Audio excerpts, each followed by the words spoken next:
The Yonge North Subway Extension, which will take Toronto's Line 1 beyond Finch Station and into the heart of Richmond Hill, has entered one of its most substantial phases of its development to date.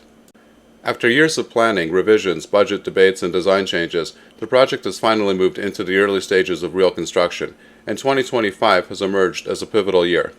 The extension, stretching roughly 8 kilometers with 5 new stations, Steeles, Clark, Royal Orchard, Bridge, and High Tech, is being built to connect one of the fastest growing regions of the GTA directly into the TTC's rapid transit network. The latest developments show a project that is no longer stuck in conceptual limbo but is now advancing through major procurement, tunneling preparation, and heavy pre-construction activity. One of the most significant milestones came in August of 2025 when Metrolinx awarded a $1.4 billion contract for the construction of the extension's primary tunnels. This contract, issued to a consortium known as North End Connectors, covers the creation of about 6.3 kilometers of tunnels running from Finch Station to south of Langstaff Road. This moment matters because for the first time the tunneling phase now has a contractor, a budget, and a defined scope. It signals that the province has moved beyond the early procurement design and testing stage and is now entering the phase that will shape the physical structure of the line. Once tunneling boring machines are launched, the extension will transform from theory into something residents can actually see taking shape beneath their neighborhoods. At the same time, the other half of the extension, the stations, rail, and systems package, has begun its procurement process.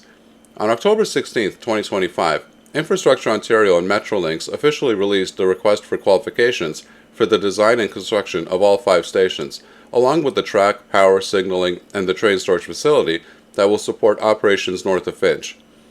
This package is massive, complex, and critical.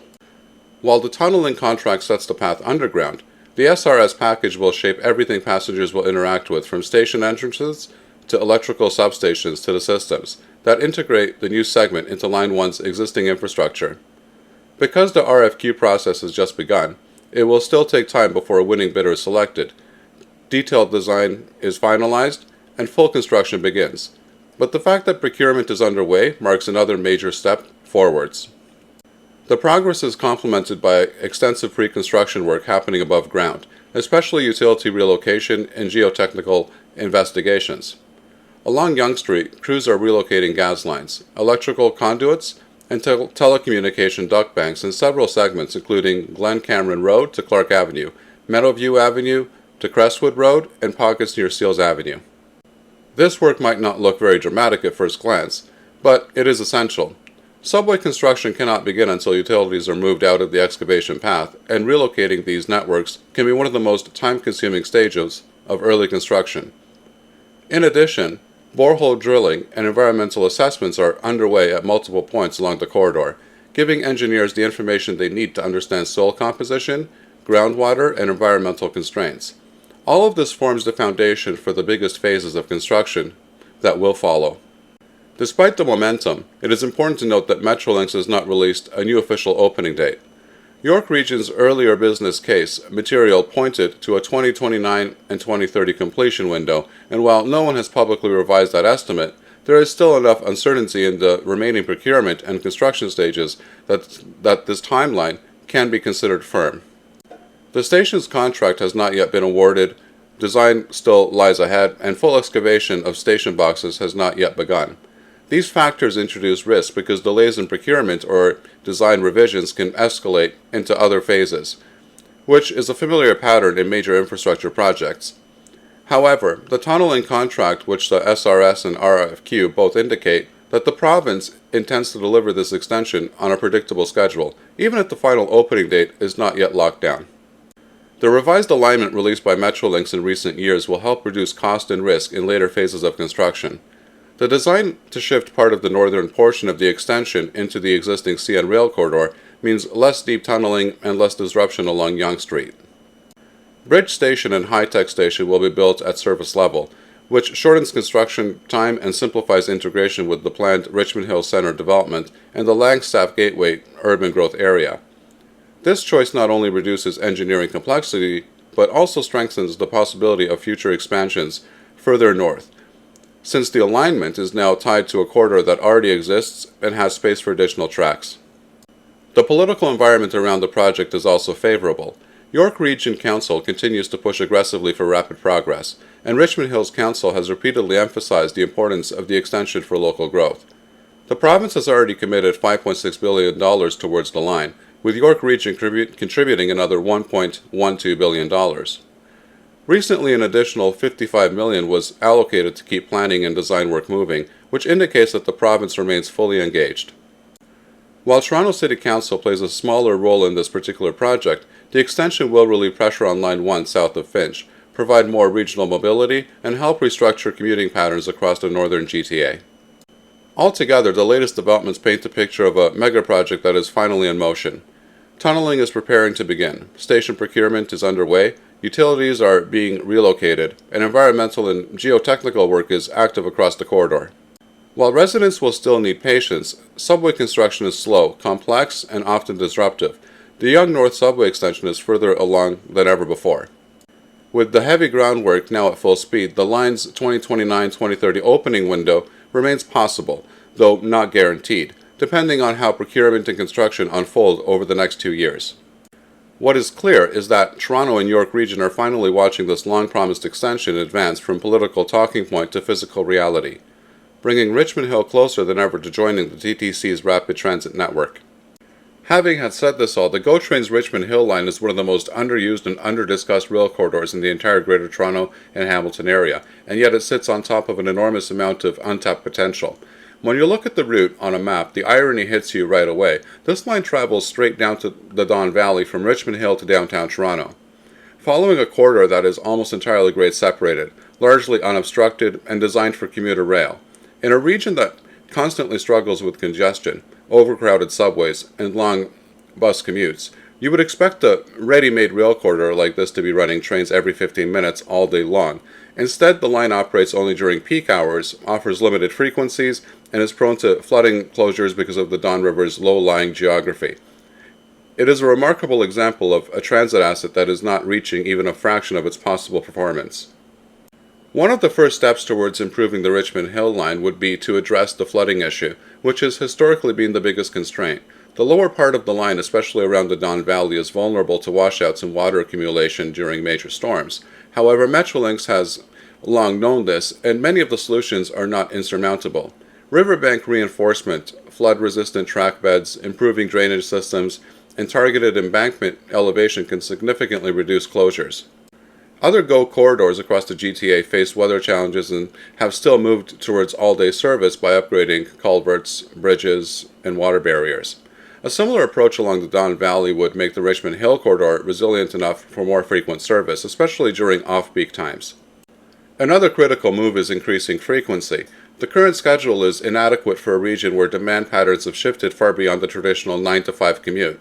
York Region's population growth, especially around Richmond Hill and Markham, is pushing more people to travel at various times during the day, on weekends, and in mixed directions.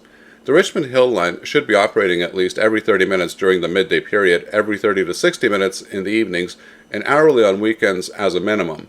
The corridor is already owned by Metrolinx, which makes it far more feasible to increase service without negotiating track access and freight rail companies. Bringing the line into the Regional Express or RER philosophy, frequent electrified two-way all-day service, would transform it from a niche commuter line into a mainstream transit artery. Station areas along the corridor also need modernization and transit-oriented development. Stations such as Old Comer and Oriole are surrounded by low-density land uses, disconnected sideways, and small parking lots. These stations could be reimagined and integrated bus terminals, pedestrian bridges, bike networks, and mid-rise housing developments that generate all-day ridership. Other GO corridors like the Lakeshore East and West lines have benefited tremendously from coordinated development around stations. Even modest intensification around the Richmond Hill line stations could unlock thousands of daily riders who currently have no reason to use the line. Transit agencies worldwide have shown that good service combined with high-quality station environments drives up ridership, and that these stations should be no exception. The Richmond Hill line also suffers from poor connectivity to local transit. York Region Transit, Viva, and TTC services do not seamlessly feed into all the stops along the line, which reduces the effectiveness of the corridor. If buses in North York and Thornhill were scheduled specifically to connect with GO trains at Oldcomer and Oriel, the entire line would feel more integrated. Timed transfers, bus priority near stations, and real-time service coordination would help transform the GO line from an isolated commuter rail service into part of a broader network. With Yonge Street constantly being congested and the Line 1 subway overloaded during peak hours, shifting even a small percentage of riders onto this rail corridor would alleviate pressure significantly. The line's potential becomes even more interesting when you consider a modernization scenario involving electrification. Over the long term, electrifying the Richmond Hill line would allow for faster acceleration, quieter and more environmentally friendly trains, and shorter headways. The corridor's geometry, especially its long straightaways through the Don Valley, is very well suited for electric commuter rail. Electrification is not necessary to improve service immediately, but it represents a long-term vision that aligns perfectly with Metrolinx's wider GO expansion strategy. If the Richmond Hill line were electrified with 15-minute service all day, it could become a major relief route for the Yonge Subway, particularly as the downtown core continues to densify near Union Station and the East Harbor development comes online. In many ways, the Richmond Hill line mirrors what the GO Barrie line used to be before major upgrades. The Barrie line was once a limited peak period service with low ridership and outdated infrastructure. Today, it has two-way, all-day service, frequent trains, and a growing number of electrification projects. The Richmond Hill line could follow the exact same trajectory. There is nothing inherently limited about the corridor that makes it less deserving of investment. It has simply been deprioritized for many years. The areas it serves, Richmond Hill, Thornhill, North York, are not fringe or low-growth parts of the GTA. They are some of the most booming, transit-hungry regions in the entire province. Ultimately, the GO Richmond Hill line can be dramatically better used by investing in flood mitigation, increasing service frequency, improving station connectivity, upgrading the corridor, and integrating the service into the broader RER vision. It is a corridor hiding in plain sight, a railway running directly into downtown without enormous latent demand, and a huge catchment area.